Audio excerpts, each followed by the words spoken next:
and Nehemiah. I don't know if you know much about these books, but they have to do with essentially Israel returning from exile. So I want to take a second as we begin a new series to kind of do a pulse check on how we're doing. So today I wanted to begin with just a simple question of clarification of where you're at today. I mean, we come into these sanctuaries with all kinds of experience. I would begin by asking, I am currently in the state of what? Maybe it's bliss. Maybe it's joy. Maybe it's dread. I don't know. What state are you currently in? Just think about yourself. Write it down so you can track it. Text it to a loved one. Maybe they can help you out, depending on if it's an SOS circumstance. I am currently in the state of blank. Think about it. Second question that I think will eventually have a little bit of pertinence is today I am feeling what? I am feeling what? Happy, sad, joyful, dreadful? I don't know. I am feeling what? I think it's always helpful to kind of do a check-in because, our lives are not stagnant. They constantly move. Things change. People come in and out of our worlds. As we start a new sermon series, I think it's good to kind of clarify where we started at the beginning of this process and see where God takes us. Now, I want to give you a definition. I want to see if you can guess the word, kind of Jeopardy style. What's the guy's name in Jeopardy? Doesn't he have a name? Is there only been one? Has there been another one? What's his name? Who's the guy in Jeopardy? Alex, there it is. Okay, Alex. So I want to give you a definition, and you're going to do what is, it. So blank is isolation and stranglement, and painful realization that a place, a relationship, or a past life is no longer home. Can anybody give me it? Slap the beeper, the buzzer. What is? Anybody want to take a guess? A shot in the dark? Displacement. That's close. I would say exile. We're going in a series about being called out of exile. I don't know if you ever felt like you've been in exile. I'd ask you to reflect on it. When is the time you felt closest to exile? To me, the closest I felt to exile was probably the first job I had as a pastor. Job's a bad word. First time I was called to a place as a pastor in a small podunk town in Fort Scott, Kansas, where I was in college still, age of 19. I'm surprised they even trusted me with kids at that age, but they did. And I was driving 90 miles one way to go to this church and pastor, and it felt like a cool thing to me. I was so excited about it till the first summer that I had. See, I had the most fantastic truck. It was Ford F-150 red. It was my grandpa's old truck. It had a bench seat. It was the perfect dating car because, my wife, girlfriend at the time, could sit in the middle. I could put my arm around her, right? And we didn't have to be separated. It was glorious. Our knees would touch the whole drive. Nothing better than a bench seat truck when you're dating, in my personal opinion. But this truck, as great as it was for dating, kept breaking down on me. And come that summer, it had the weirdest ailment that I could not drive the truck for more than 10 minutes on a day that was more than 80 degrees outside. Let me tell you, in Fort Scott, Kansas, during the summer, there wasn't a day under 80 degrees. It was hot. I know this because I worked outside for the city. So every day I would go to work and I'd come back and I could not leave the town. I could not get out. It was in the middle of nowhere. The nearest city was 90 miles away, and I was longing for it, guys. There was movie theaters over there, and there was good food over there, and I have friends over there. Yet I'm stuck going to work and coming back. Going to work, coming back. And I still, to today, do not know how the mechanics fixed that truck. I think they did an exorcism, personally. I don't know how they did it, but they fixed it. But I remember feeling like I was stuck. I could not leave the city. I remember living with this couple who are generous and great, but man, the guy would kidnap me. And he'd say, get in the car with me, we're going to take a drive. And an hour and a half later, he would show me every house he built in this small podunk town. And I just wanted to go to Kansas City. I just wanted to get out. I was in exile. It was tough. I don't know if you've ever felt anything remotely close to exile. But what we're going to find is that Israel is called out of an experience like this. So we're going to go through our first passage. And this is starting in Ezra chapter 1, starting verse 1, going through verse 4. Now in the first year of Cyrus, the king of Persia, in order to fulfill the word of the Lord by the mouth of Jeremiah, the Lord stirred up the spirit of Cyrus, king of Persia, so that he sent a proclamation throughout his kingdom and also put it in writing, saying, "This is what Cyrus, king of the Persians, says. The Lord, the God of heaven, has given me all the kingdoms of the earth, and has appointed me to rebuild for him a house in Jerusalem, which is in Judea. Whoever there is among you of all his people, may his God be with him. Go up to Jerusalem, which is in Judea, and rebuild the house of the Lord and God of Israel, the God of Israel. He is the God who is in Jerusalem, and every survivor at whatever place he may live, the people of that place are to support him with silver and gold, with equipment and cattle, together with the voluntary offerings for the house of God, which is in Jerusalem." And that last part was not supposed to be in there. That's part of the definition I copy and pasted at a different time. So ignore that last sentence. Now, when I think about exile, I think you have to understand what they're coming from, because exile essentially means destruction. It means eradication. These Israelites record a large portion of the Old Testament, the latter portions of it, have to do about what happened in exile. And to grasp it, you have to realize that nations in ancient times, when they were conquered and subsequently mass deported, aka exiled, they were essentially eradicated. To kind of build this opinion, if you saw a cockroach, what would you do? If you had a bottle of Raid in your hand and you saw a cockroach, what would you do? I know what I would do. I'd take that Raid bottle and, right? And I'd unload the whole thing, enough to kill a whole beehive on that cockroach, right? And that's not the end, right? Because you're going to give it the heel tap, double tap, right? You're going to, it makes sure it's dead. And that's still not the end, right? Because after it's squished, mangled, decapitated on the ground, you're going to take a piece of toilet paper, because you're not going to touch it with your hands, right? And you're going to scoop it up, scrape it off the floor, and where are you going to put it? Down the toilet, and flush it, and you're going to say, "Good riddance." That's what's going to happen, right? I hate cockroaches. This is what I want you to think about when somebody was captured, when they were exiled. They were ground into a pulp. What would happen if somebody was exiled is that the civilization that beat them would hollow out their society. The artisans, their skilled labor, the people of value would be taken and then forced to assimilate into a new country, a new region. They would be systematically eliminated. Now, we know this is true because the 10 northern tribes are a good example of this. If you can remember, I know I'm already giving you a lot of history today. Buckle in, I know it's going to be tough. But the 10 northern tribes of Israel separated themselves from the two lower tribes of Judea and Benjamin. And the 10 northern tribes are conquered by the Assyrian Empire. They're the first big bad guy on the scene. And what we know is they were dispersed through the nations. And what we know is there's very little evidence left of these 10 tribes.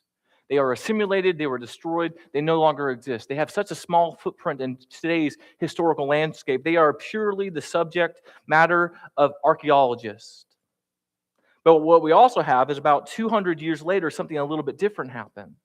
When the southern tribes, who also get exiled, encounter the big second bad guy of the Babylonians, I call them Babyons, because that's how you spell it. But like the Babylonians come and they conquer them. And what Lamentation says is this siege that happens to Jerusalem before the whole state falls, essentially, happens for 18 to 30 months.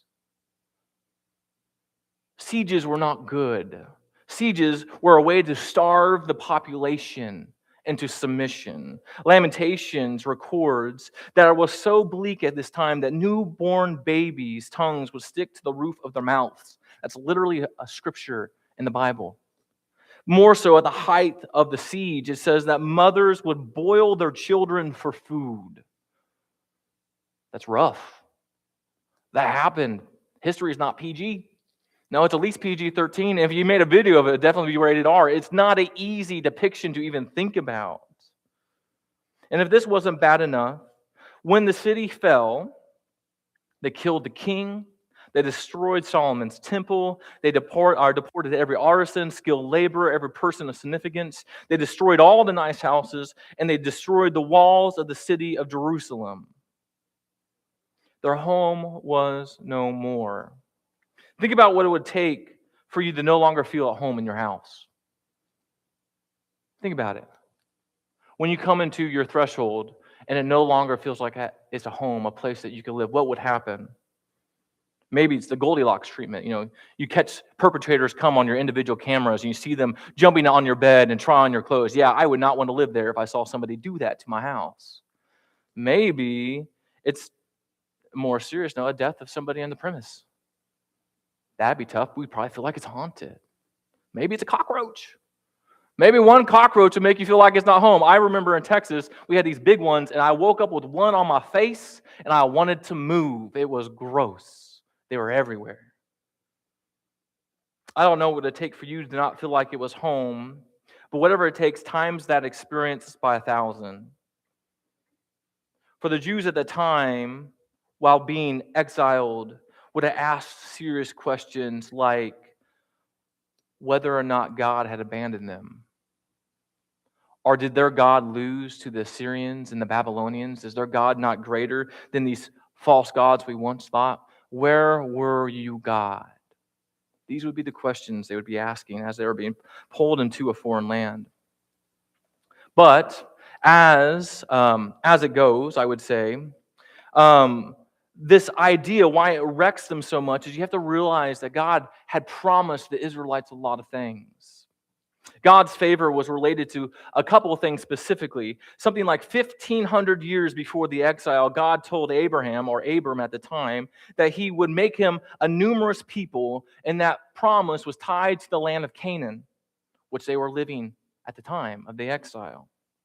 Some 1,000 years before the exile, through Moses, God gives the law and says that I will be your God if you be my people. And some 500 years before the exile, through Nathan's words to David, the greatest king of Israel, in most people's opinion, Nathan says that David's line will be he will host an eternal dynasty. And now we look at Jesus when we think about these things, but they look to the present. They weren't thinking about future things. Actually, they thought they were living the eternal dynasty now because ever since David, a king from David's line, had been on the throne, they thought they were in the dynasty. They weren't looking for Jesus. We only know that in hindsight. So when this force comes and destroys Jerusalem and destroys its walls and kills a descendant of David, and when he destroys the temple of Solomon, the place that God himself ordained and designed for them to worship in, what they felt was that everything God had promised was now destroyed. They're even being taken away from the land that they were promised. You can't understate the gravity of this moment. The exile defines how the Jews thought about things ever since. Everything that they hoped for was being destroyed before their very eyes. And yet, while this is happening, we have the words of Jeremiah. Jeremiah, who 40 years before the exile happened, and before Nebuchadnezzar, I think, it comes and destroys things, what he says is, because you have not obeyed my words, behold, I will send and take all the families of the north, declares the Lord, and I will send Nebuchadnezzar, king of Babylon, my servant, catch that, my servant, that's really strange to say, and will bring them against the land and against its inhabitants and against all these surrounding nations. And I will completely destroy them and make them an object of horror and hissing and an everlasting place of ruin. That's what Jeremiah says to the people 40 years before it happens. Not exactly the message you want to give, right? Definitely not the message I would like to say to you. Like, nobody likes a know-it-all. And the know-it-all who predicts the destruction of a people gets pushed off a cliff. He gets pushed in front of the chariot as it goes by. He dies from stoning in Egypt, actually. Nobody likes the know-it-all. It would seem like he's rooting against his people if you make a prediction like this. Yet, in spite of this prediction of destruction, Jeremiah further says this: But behold, days are coming, declares the Lord, when I will make a new covenant with the house of Israel and the house of Judah, not like the covenants which I made with their fathers. For this is the covenant which I will make with the house of Israel after those days, declares the Lord. I will put my law within them and write it on their hearts, and I will be their God, and they shall be my people. God says to the prophet Jeremiah that God is not done with Israel yet. God says it's going to get dark. God says this place is going to be a place of hissing and horror. God says that you're going to live in a foreign land and the promise is going to seem void, but my promise is not. My promise is actually going to grow into something greater than you can imagine, and the promise is going to be seared into your heart. I don't know what fuels you in hard circumstances. I think that might have helped. Maybe it's chocolate for you. I don't know. Maybe when you're stressed, you can be found sucking on a chocolate Easter bunny from Easter like a pacifier. I don't know what gets you through stress. I think this message might have helped me a little bit. That when I'm being dragged away to a foreign land, when I'm being forced to work for another government, when I can't worship in the temple like I was instructed or even keep to the cultural norms in the same way, I would need something to hold on to. And the Jews used Jeremiah's words to be the inkling of hope, that God's promise does not fail, it's actually going to grow. And what we find in the beginnings of Ezra and Nehemiah, these stories of Israelites coming back from the exile, is that God's promises cannot be overturned, overruled, or overrun. They cannot be destroyed by any entity known to man. For what we see is that our God's name is on the Persian king's lips. You ever think about that? But as the story goes on, it says that God uses the Babylons. I know I'm saying a lot of names. History. Too much history already. But God uses the Babylons as the rod to correct the southern tribes. And after he uses the Babylons, he casts judgment on the Babylons with the Persians. And when we finally get to the text that we read today, where the Persian king is being used by God to advance his promises, we should be shocked that this is happening. Putting kind of more layman, like, think about when you were on the middle school play yard. I don't know what your guys' looked like, but mine had swings and people played. And think about a big bully stepping on steam, and just bopping heads like whack-a-mole, right? Just beating up people.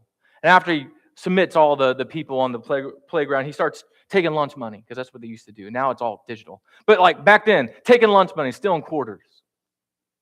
And everybody's scared, as they should be. This guy's big, he's scary.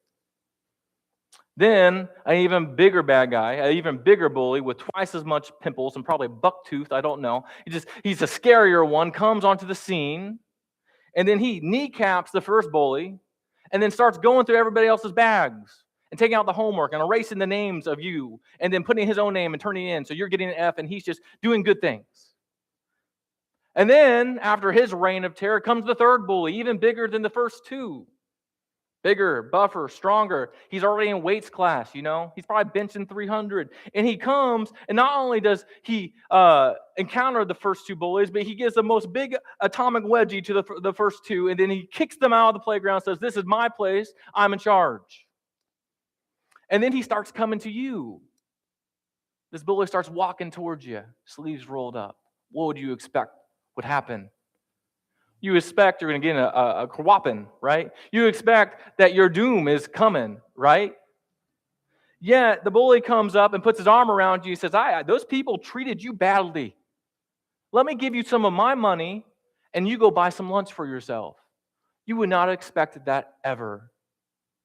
Yet we have the progression of world powers. The Assyrians go to the Babylonians, to the Persians, and now the Persians own the land of Judah. And what happens is we find that God uses the Persians to start restoring Israel, which is not something they had to do. People didn't give up land. People didn't send people back from captivity. No, they used their power and authority to build their own kingdoms. They would have never expected this. Furthermore, Up until this time, God had raised judges from Israel, military leaders from Israel, kings from Israel, all to exact his will. But now what we find is God is using the first world superpower, the Persian Empire, to exact his will like his own personal errand boy. Is there anybody like our God? Is there anybody who could do that? Yeah, it seems like other gods, because they're not real, but it seems like other gods were kind of subject to the people of their time. But our God is not confounded by his worshipers. No, our God's power and authority extends past just Israel and submits the most powerful nation of the time to his will. That is amazing. That is unexpected. God's promises cannot be beaten. They cannot be overturned, overruled, or overrun. God willed this into existence, and God used the most powerful nation at the time to become his errand boy. It's pretty impressive. And as the story goes, as we read, as we'll continue to read in Ezra and Nehemiah, we'll find as King Cyrus of Persia says that the scripture said that God moved a spirit within Cyrus, and he proclaimed that the Lord, the God of heaven, we're talking about our God is on his lips, has given me all the kingdoms of the earth, and has appointed me to rebuild him a house in Jerusalem, which is in Judea. That changed things forever. Israel no longer became a remnant, a crust of a carcass waiting to be dust in the wind. No, something changed there. And more so, what we find is because of King Cyrus of Persia, that a person named Zerubbabel, cool little name, Zerubbabel, say that like 20 times, Zerubbabel, Zerubbabel, Zerubbabel. It's really hard to do. It's a good tongue twister. It warms you up for a sermon. Zerubbabel, he sends Zerubbabel with 40,000 Jews back to Jerusalem to rebuild the temple. And not only does he send them back to the temple, but he says that the world around them as they're traveling back needs to finance the endeavor. They need to give them gold and silver and cattle to do this. Is there anybody like our God? Isn't that pretty impressive? And not only so do we have the story of Zerubbabel who takes 40,000 Jews to rebuild the temple, but what we'll find is a couple kings later of Persia still, that we get to the Persian emperor named Arxes, I believe is how you say it, who is probably the stepson of Esther, by the way. This is where that story intertwines. And he sends Ezra with 5,000 more people to oversee the temple's affairs, which means that they're restoring the state of worship in Israel. They built the temple, now they need some managers. So they send 5,000 people back to start restoring the worship of Israel. And Ezra himself begins to teach the law and the Torah. And not only so, but the same king would then send Nehemiah to rebuild the walls of Jerusalem. Our God's promises cannot be overturned, overruled, or overrun. If God says it, if God wills it, it happens. It might take longer than we expect. God might choose not to use you in the plan, but what we believe is since the fall of the world and that sin entered and that we are separated, exiled from God and ourselves, that God has been enacting his ultimate will to bring us to restoration where one day we are in front of heaven restored. God is working in a divine way to bring about his will. And it blows my mind, and it should blow our mind, that God uses the king of Persia. Our God used him as his errand boy. It's pretty cool. God's promises cannot be overturned, overruled, or overrun. Now you might say, this is history, and that's boring. You know, I left that 40 years ago in grade school. I don't want to do any more of that. No, I'm done. What does it have to do with me? You know, people say history repeats itself. Hogswaddle. You know, you can't reinvent the wheel. It's already been invented. You can't reinvent the light bulb. What does this have to do with me? Babylon is no longer, Persia is no longer, so what's the point? God's not going to bring them from exile again? What does this mean? Who cares? What I think we need to know is that, one, we need God's promises to help us through exile. What I know to be essentially true is exile is all but guaranteed by God. We live in a sinful world. I think if you live long enough, you will answer or ask the questions that the Israelites also asked when they were being drawn from their land, when their temple was being destroyed, where their king was being killed. Every demonstration of what God had promised. If you follow Christianity long enough, you will find yourself asking, did God lose? Was he not powerful enough for this circumstance? Or did he just forget me? Or probably the more common one that I think we probably all said at some point in time, where are you, God? Where are you? Exile is not easy. Exile is hard. Jeremiah said it. It is not easy to go through those moments of the dark, the night of the soul, as some people think, or have come to phrase it. Think about the first heartache you had. Maybe you've only broken hearts, lucky. But maybe think about the first heartache you had when you gave yourself to the person fully, and then they took your heart and put it through an industrial-sized wood chipper. And all you can do is not even find the strength to leave, the comforter, and you don't even know which way north is, nonetheless, like navigate life. That's exile. It didn't last, but it was exile. Hopefully you got over it, but it was exile, right? Think about those who suffer unwanted changes. The unfortunate people who life shows its hardness to, whether it be loss of a family member, change of a place of work, or your community has since ostracized you. And now every moment of your life now is haunted with unfamiliarity. That's exile. They're not easy.